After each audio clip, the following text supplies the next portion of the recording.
2025 से, जहां पर झारखंड सरकार ने एक बार फिर राष्ट्रीय फोरम पर बकाया 1,37,000 करोड़ रुपए के भुगतान की मांग रखी है। जी हां, राजस्थान में प्री बजट मीटिंग में झारखंड ने केंद्र से मांग की है कि 1,36,000 करोड़ का जो बकाया है उसकी मांग की है। और जैसलमेर में 2025-26 के केंद्रीय बजट को लेकर के बुलाई गई है प्री बजट मीटिंग, जहां पर झारखंड के वित्त मंत्री राधाकृष्ण किशोर ने यह मांग उठाई है। केंद्रीय वित्त मंत्री निर्मला सीतारमण से किया गया है आग्रह, और राधाकृष्ण किशोर ने बताया है कि कॉल रॉयल्टी के, जहां उन्होंने बताया कि कॉल रॉयल्टी के 2900 करोड़, इसके साथ ही कॉमन कॉज के 32,000 करोड़, भूमि मुआवजा का 1,01,142 करोड़ रुपए, यानी कि कुल 1.36 लाख करोड़ रुपए केंद्र पर बकाया है। जहां पर झारखंड की कोख में अमीरी है लेकिन उसकी गोद में गरीबी है, ये बातें राधाकृष्ण ने कही है। और बैठक में कश्मीर के सीएम,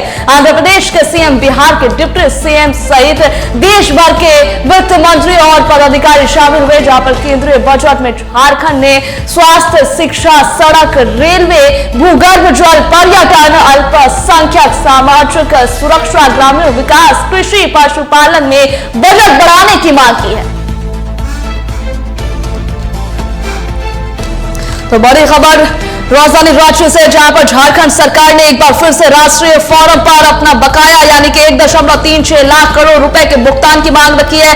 और राजस्थान में प्री बजट मीटिंग में झारखंड ने केंद्र से मांगा है 1.36 लाख करोड़ का बकाया। अब देखिए, जैसलमेर में 2025-26 के केंद्रीय बजट को लेकर के बुलाई गई है प्री बजट मीटिंग, जहां पर झारखंड के वित्त मंत्री राधाकृष्ण ने यह मांग उठाई है। और केंद्रीय वित्त मंत्री निर्मला सीतारमण से किया गया है आग्रह, जहां पर राधाकृष्ण किशोर ने बताया है कि कॉल रॉयल्टी के 2900 करोड़,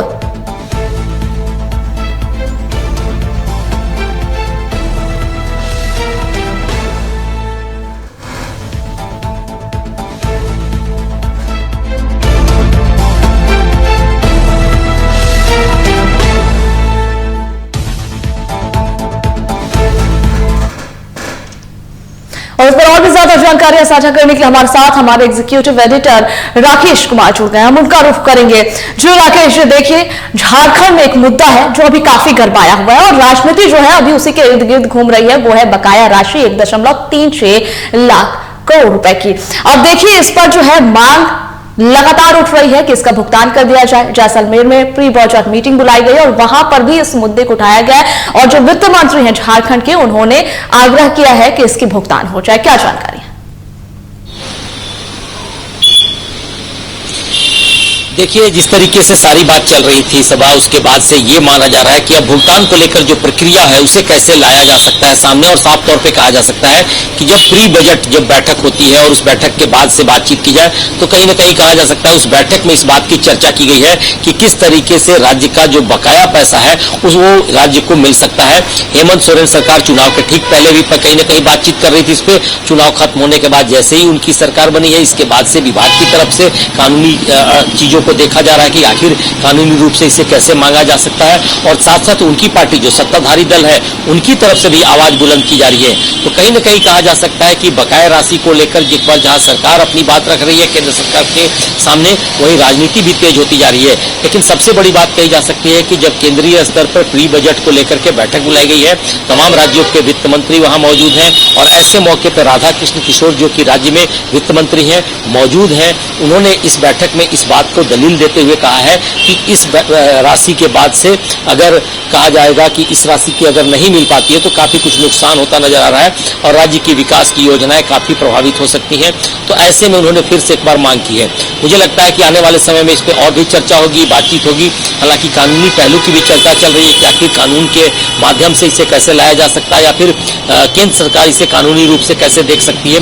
तो ये सारी चीजें अटकलों के बीच जरूर चल रही है, लेकिन साफ दिखाई पड़ता है कि प्री बजट में की बैठक में इस तरह की चर्चा चल रही है, यानी कि साफ तौर पे होता है कि फेडरल सिस्टम के तहत जो बकाया राशि की चर्चा होती है वो तमाम राज्यों को मिलनी चाहिए। और इसी के कड़ी में हो सकता है कि कुछ और भी राज्य इस तरह के सवाल जरूर कर रहे होंगे कि उनके यहाँ के बकाया राशि का क्या होगा और कैसे भुगतान हो पाएगा। जी राकेश जी, देखिए, अब बात सिर्फ मांग तक नहीं है, बात सियासत तक पहुंच गई है।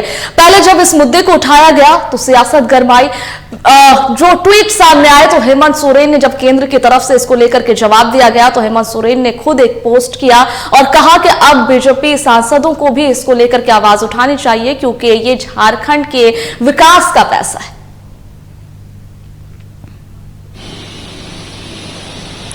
देखिए सभा, ये राजनीतिक रूप से अगर देखा जाए तो निश्चित तौर पे पार्टी है, खास करके जेएमएम, जो लगातार इस तरह के सवाल खड़े करते रहती थी। महासचिव सुप्रियो भट्टाचार्य ने लगातार बयान दिए थे कि इस राशि का भुगतान जल्द से जल्द केंद्र सरकार को करना चाहिए। और साथ साथ इस बात की भी चर्चा है कि राज्य में जिस तरीके से संसद की बात जब आती है तो संसद में तमाम चीजों को लेकर चर्चा चलती है, तो इस भुगतान को लेकर संसद में भी सवाल खड़े किए जा रहे थे। और वैसे मौके पे खास करके यहाँ की राजनीतिक दलों का मानना है कि जो सत्ताधारी दल है यहाँ पे, उनका मानना है कि बीजेपी के भी जो सांसद हैं उनको भी इस बात का जिक्र सदन के अंदर करने की जरूरत महसूस की जानी चाहिए, क्योंकि अगर राज्य के विकास की चर्चा होगी तो उनकी भी सहभागिता नजर आएगी। अगर इस राशि को लेकर यहाँ के विकास के काम किए जाएंगे तो साफ तौर पे कहा जा सकता है कि आने वाले समय में राज्य का विकास तेजी से हो पाएगा। बुनियादी सुविधाओं की चर्चा होती है, मूलभूत बातों की जाती है, तमाम सेवाएं जैसे शिक्षा, स्वास्थ्य वगैरह की बात आती है, इन सारी चीजों को दुरुस्त करने की बात कही जाती है। तो अगर बड़ी रकम अगर मिल जाती है तो राज्य सरकार को आसानी होगी कि वो अपनी राशि के बदौलत ही सारी चीजों को दुरुस्त करने की कोशिश कर सकेगा। तो ऐसे में राजनीतिक दल के लोग भी सवाल खड़े कर रहे हैं। अब देखना है कि सदन के अंदर जो चर्चा हुई है उसको जब बैठक में चर्चा हो रही है और उस बैठक के बाद से केंद्र सरकार और राज्य सरकार के बीच जो तालमेल की स्थिति होती है वो किस तरीके से दुरुस्त किया जा सकेगा और इस राशि को लेकर क्या कुछ फैसला लिया जा सकेगा। जी वैसे देखिए, अब इस मुद्दे को राष्ट्रीय फोरम पर उठा दिया गया है, तो क्या लग रहा है कि केंद्र कितनी गंभीर होगी अब इसको लेकर? देखिए, केंद्र सरकार तो कहीं न कहीं इस सिस्टम के तहत ही काम करता है। अमूमन राज्यों के जो हक होते हैं, राज्यों के जिम्मे जो काम काज आते हैं और साथ साथ सारी चीजें जब रेवेन्यू के मॉडल पे आते हैं तो फेडरल सिस्टम में इस बात का प्रावधान किया गया है कि जो राशि आवंटित की जाती है वो तमाम राज्यों में केंद्र सरकार की तरफ से भेजी जाती है। तो रॉयल्टी की राशि है, कई मद के राशि की बात की जा रही है, उन राशि को लेकर चर्चा जरूर चल रही है।